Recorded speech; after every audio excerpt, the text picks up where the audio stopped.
So this is the mini zipper pouch keychain.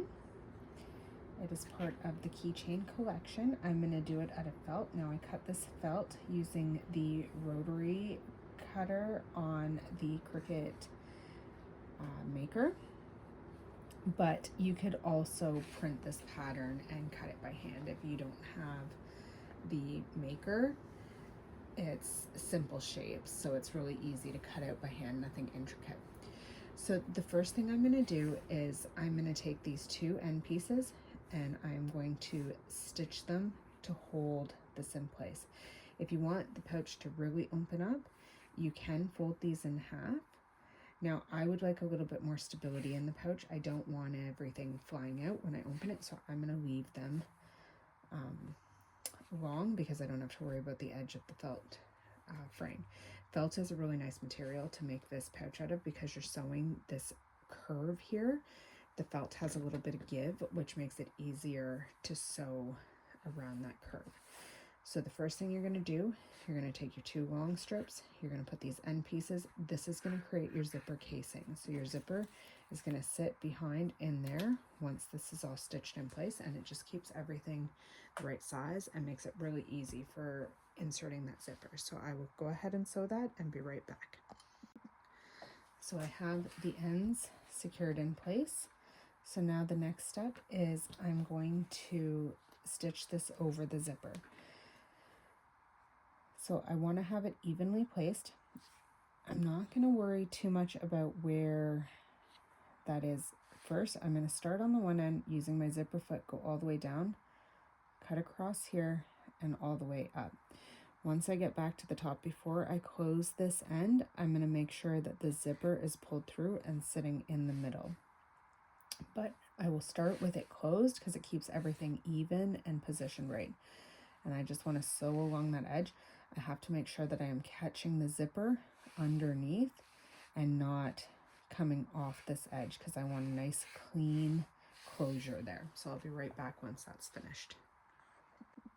So for the zipper application, the zipper foot is a huge help to make sure that you're not getting in the way there.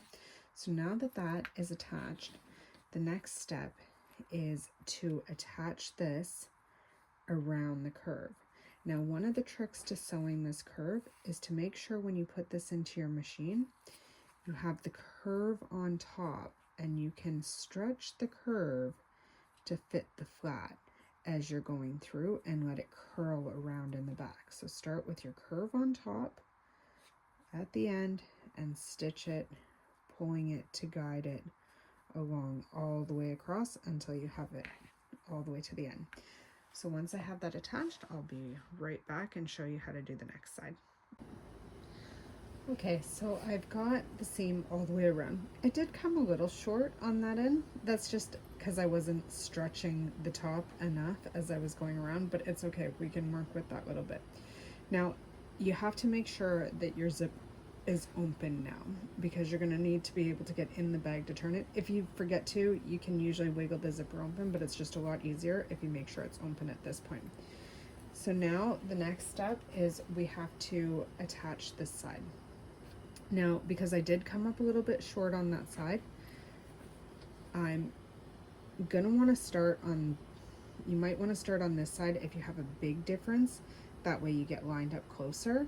What I'm going to do, because I don't like sewing with my fabric on the inside of my machine, I'm going to start on this side and I am just going to start in the same position as that side and just leave a little bit there. So again, I'm going to have the flat side down and I'm going to be pulling this as I go around and stretching that curve to fit the flat.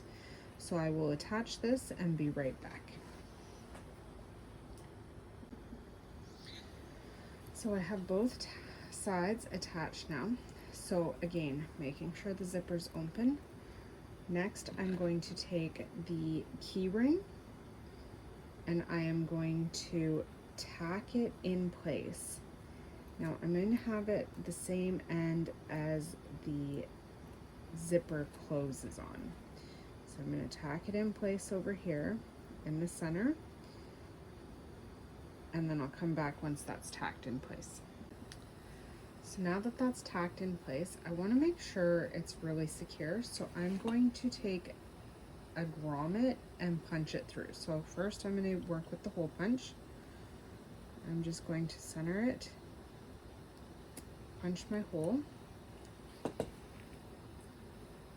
going to take the grommet, feed it through. Now these are nice because once you snap it into place, it'll stay and then you can just press it. So I'll just reset my tool and be right back. So I have my tool set now. I'm just gonna go ahead and take that grommet and just punch it into place. So now, oh, I wasn't very center when I did that and I made a little bit of a mess with that grommet. You can see where I was not center and I crushed it in between, but it's okay. It will hold.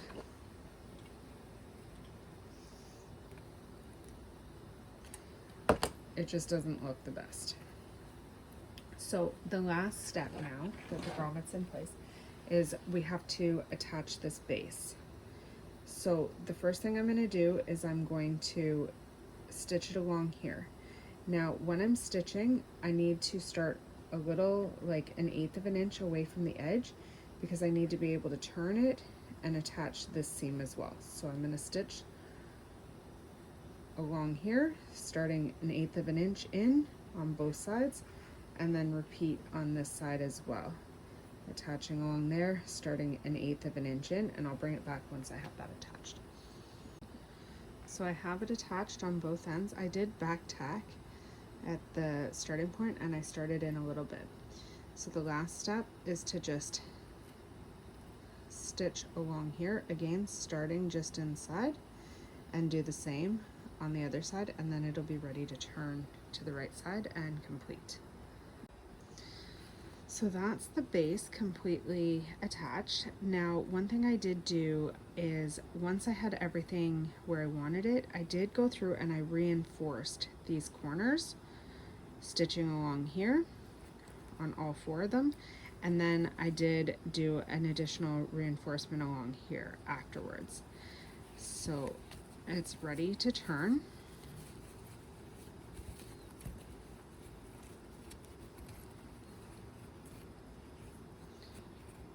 If you do this out of fabric, it's really nice if you add an interlining to give it a little bit more structure.